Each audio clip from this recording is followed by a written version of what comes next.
Hello, and welcome to this video on parallel computing. I'm here to provide you with valuable insights. The voice you're hearing is AI-generated, and this video is supported by the Norwegian Research Infrastructure Service. NRIS is collaboration between Sigma 2 and the universities of Bergen, Oslo, Tromsø, and NTNU to provide national supercomputing and data storage services. These services are operated by NRIS and coordinated and managed by Sigma 2. In this video, we will continue to explore the new Olivia Linux cluster.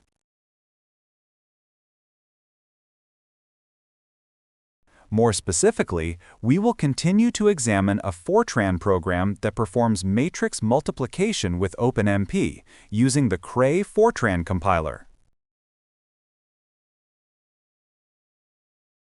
In video 41, I reviewed some information about Olivia on the Sigma 2 documentation pages, which I will not repeat in this video.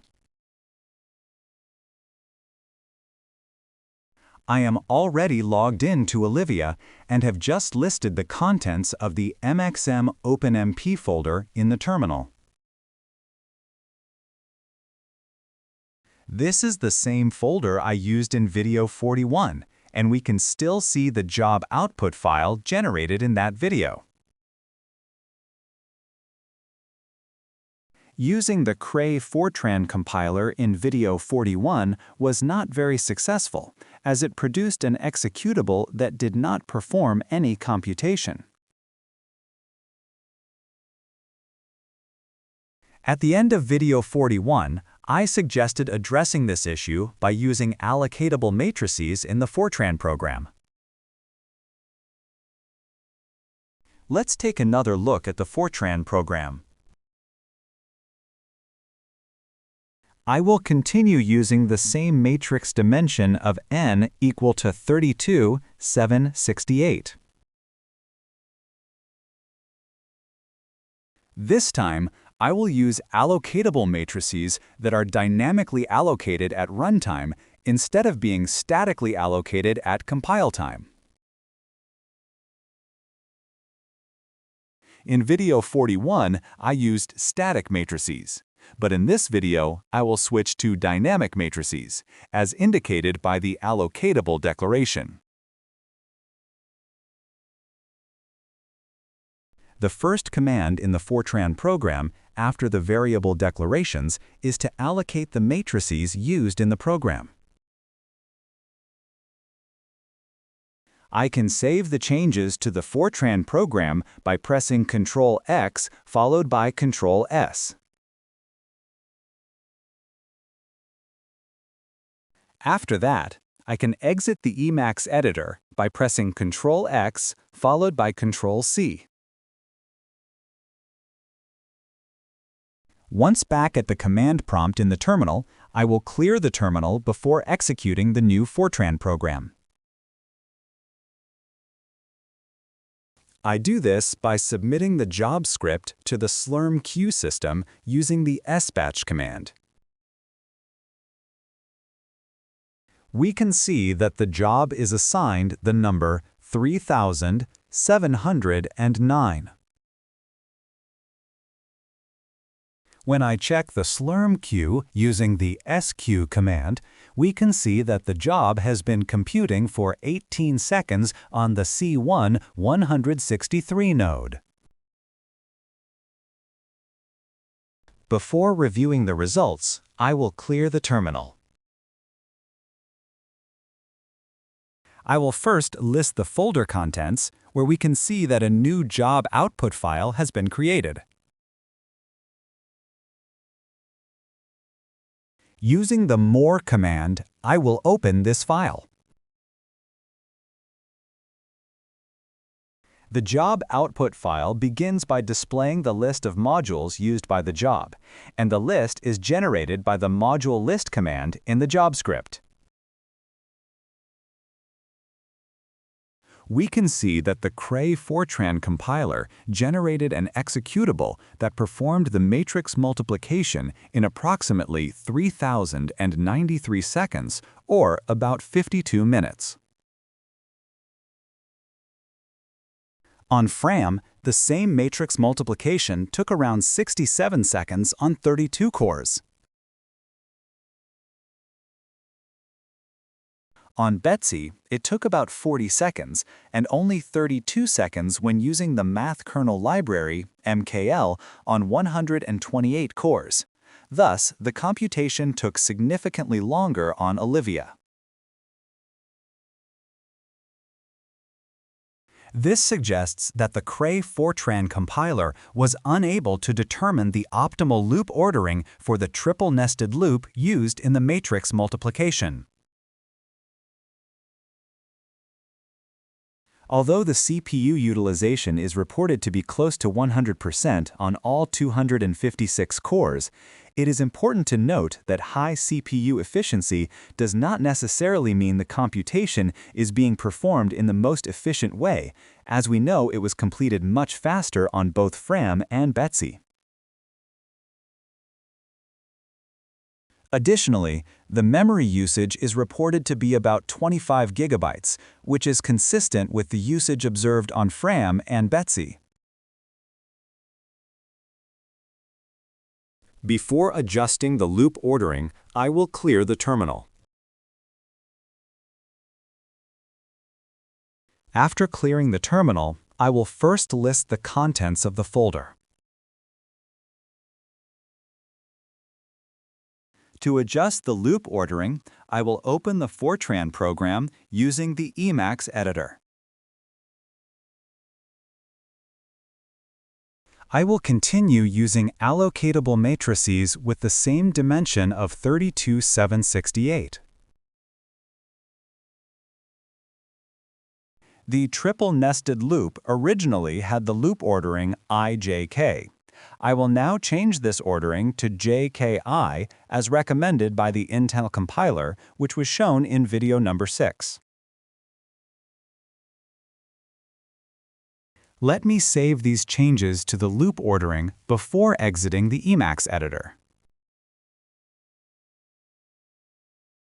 Once I return to the terminal, I will clear it again before executing the new Fortran program. I do this by submitting the job script to the Slurm queue system using the sbatch command. We can see that the job is assigned the number 3,727.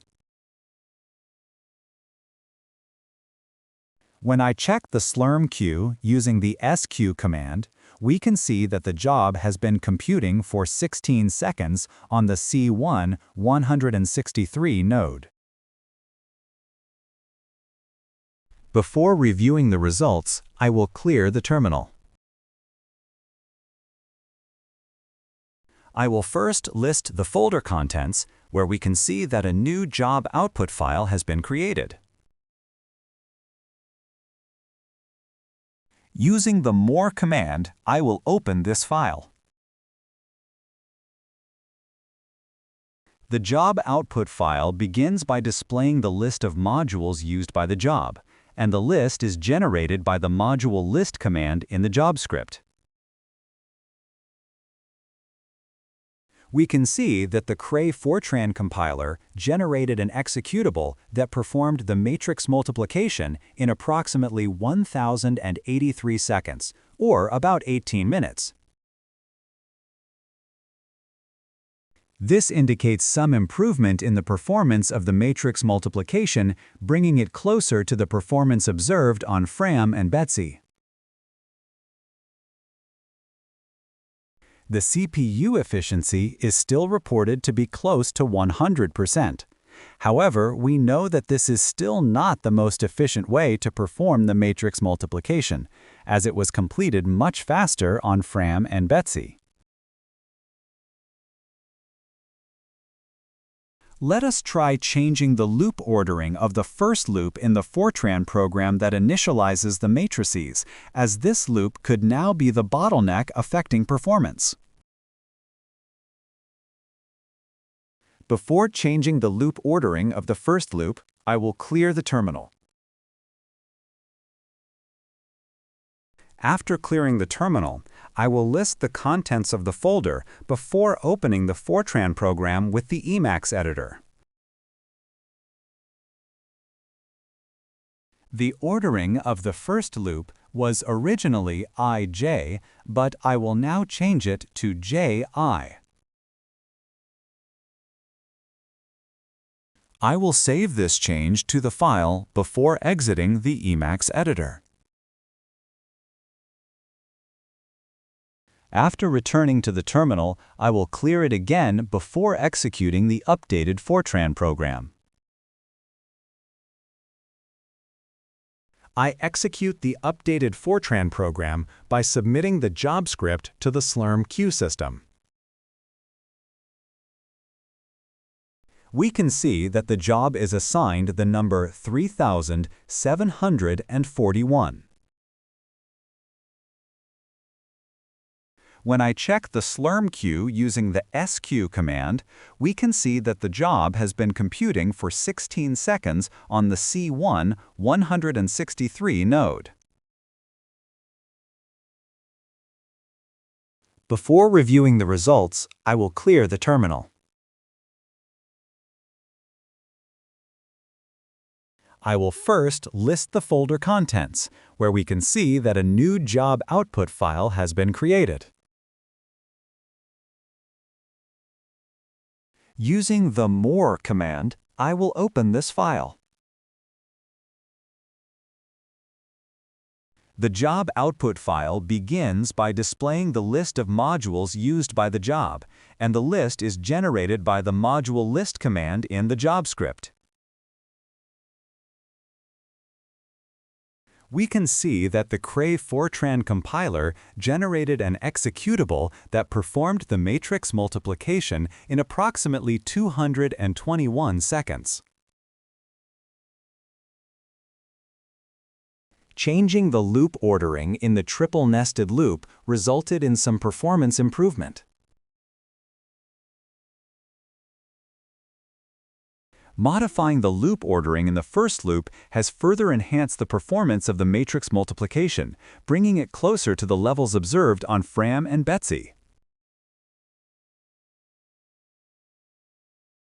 The CPU efficiency is still reported to be close to 100%. However, we know that this is still not the most efficient way to perform the matrix multiplication, as it was completed faster on Fram and Betsy.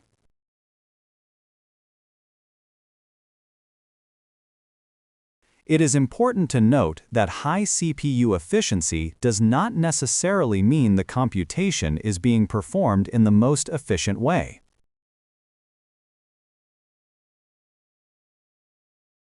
How can we improve performance with the Cray Fortran compiler when it does not support the option of replacing the triple-nested loop with a highly optimized routine, as the Intel compiler does on Fram and Betsy?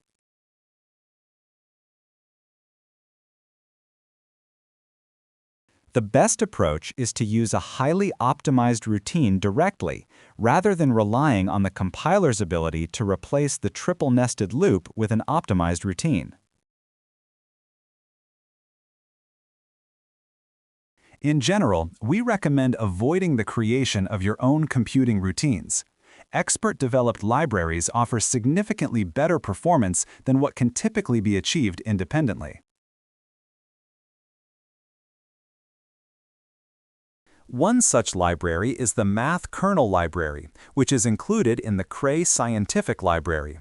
This library can be easily utilized in the Cray module system with a simple module load command.